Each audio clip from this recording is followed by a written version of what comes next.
Ladies and gents, Anthony Taylor here from SME Strategy. I just wanted to thank you for downloading your tool, whether it's the 15 questions, the strategic planning template, strategic planning assessment, or something else.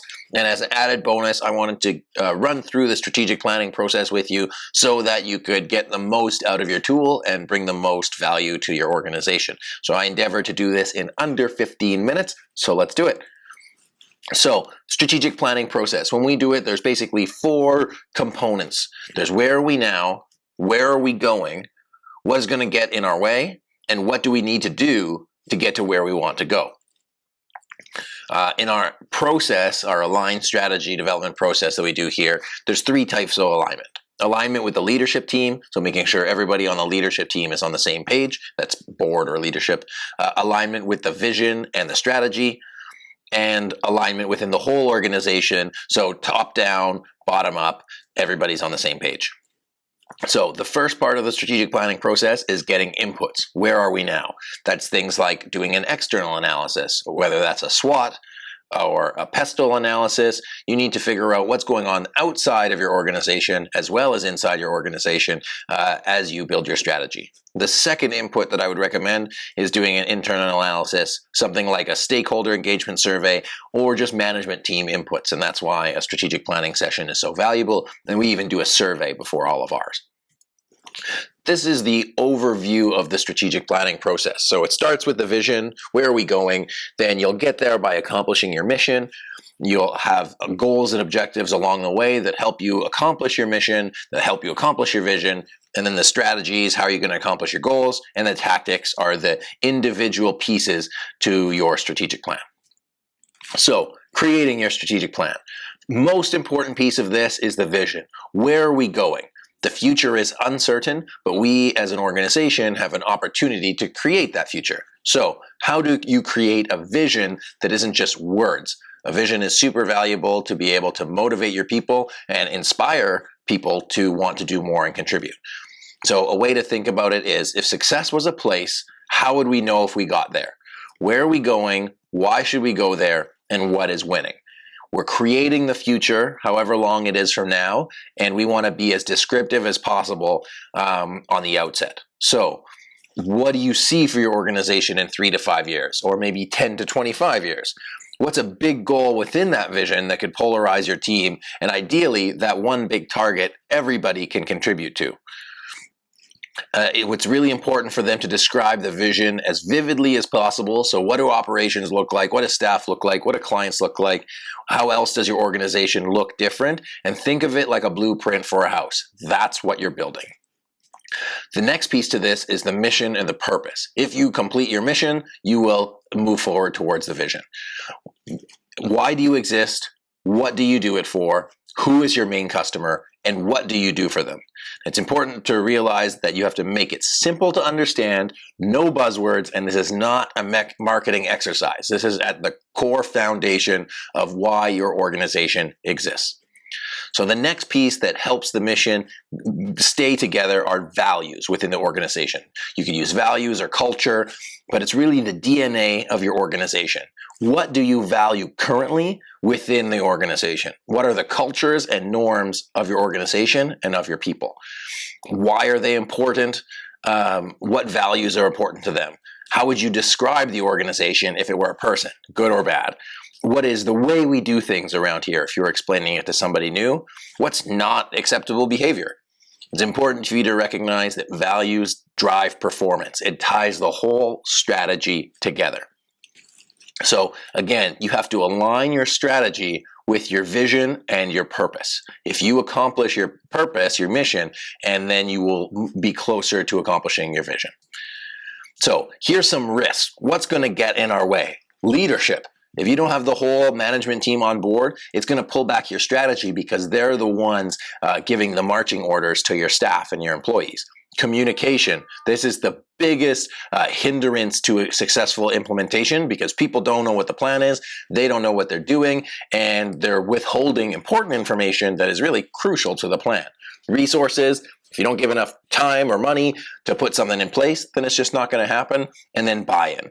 Do you want to be creating a plan and pushing it on your people, or do you want them to buy into the plan because you're allowing them to contribute and move forward on it themselves? So other implementation constraints, time, budgets, human resources, technology, and pretty much anything you can think of, it's waiting around the corner, and there are opportunities in the planning process to identify them, create impact studies, as well as mitigation plans to minimize the downside of these risks. So what uncertainties exist for us? What are the impacts of those uncertainties? What is the likelihood of that happening? And what can we do to mitigate that risk? That way you are proactive instead of reactive, and it keeps your plan on task. So what are the most important things you should be doing in your organization to accomplish your mission and your vision? Strategy inherently is about choices, and there are 1,000,001 choices every single day. So when you create the plan, you need to work backwards to create the tasks, the roles, the individual areas of responsibility. And you can just look right now. How do you create work plans as it exists? This is one of the tools that we actually sell on SME Strategy, and this is the pyramid of purpose, in other words. And we just say, hey, focus on a handful of objectives. Don't do too much. Do the strategic priorities well, make significant progress on them, and then move forward from there. Ideally, your strategic priorities help you accomplish your mission, help you accomplish your vision. It's all alignment. And then from there, you have to put the specific objectives and initiatives, the strategies and tactics underneath, as well as KPIs. So, KPIs, performance measures and targets. How are you going to measure your strategic priorities? How are you going to know if you are successful? And this is really important. You have to have a scoreboard for your people. They need to know how they are going to be successful in your plan. If you don't have that, then they're just going to be working with a less aim, almost aimlessly, and it will really hurt you coming by in. So this is the balanced scorecard. You can find this on SME Strategy or anywhere else. Or your organization fundamentally does 4 things. There's financial metrics, there's customer metrics, there's learning and growth metrics, and there's internal business processes. And from each, you have objectives, measures, targets, and initiatives that all roll into your strategy and that help you accomplish your vision. So another important piece of that are cascading goals. So think of the goals from the organizational level, the team level, the functional level, and the individual. They all should roll up into the ultimate goal of the organization. And so this can be designed, can't really be run in one meeting. It needs to be done over time, and everybody needs to know how they can do their part to contribute to the strategy. So big picture versus practical application. There's people that you have to manage. So who are the key people in your organization that are responsible for functional areas? Where are gaps as far as key functions that you have right now? And are there people responsible for more than one area? That basically means who is going to be the human being, not the department, that is responsible for moving these strategic initiatives forward. The buck has to stop with a person, and people can be hard to manage. Communicating the plan. Like I said earlier, communication is key.